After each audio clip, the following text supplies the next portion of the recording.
আসসালামু আলাইকুম। শুভ সকাল। সকাল সকাল আমি রান্না করতে চলে এসেছিলাম, কিন্তু আমার ক্যামেরাম্যান ঘুমাচ্ছিল।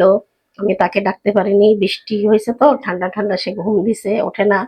লাস্টে আমি নিজেই রান্না করে ফেলছি, আপনাদের দেখাতে পারিনি। এটা হচ্ছে এই যে কি জাটকা মাছ না কি মাছ বলে, সেই মাছ ভাবছি কড়া করে গরম ভাতের সাথে খাবো।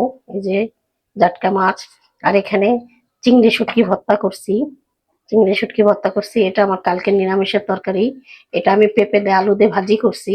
আর এই দেখেন, 3 রকম ডাল আমি রান্না করছি। মুগ ডাল, মুসুরির ডাল, আর হচ্ছে মুগ মুসুরি আর কালাইয়ের ডাল, মাসকালের ডাল, একসাথে আমি মিশাই রান্না করছি। এই যে, আর রান্না করছি ভাত। এই যে গরম ভাত আমার হয়ে গেছে। তা ভাই বোনেরা, আপনারা নিশ্চয়ই ভালো আছেন। যাই হোক, আমি এগুলো রান্না করলাম, আজকে দেখালাম। আমরা খাবো একটু পরে এখন। তা ভাই বোনেরা, আমার রান্নার ভিডিও সবগুলো যদি ভালো লাগে, আপনারা আমাকে লাইক কমেন্ট শেয়ার করবেন, আমার পাশে থাকবেন। আমি এখানেই শেষ করে দিলাম। আল্লাহ হাফেজ।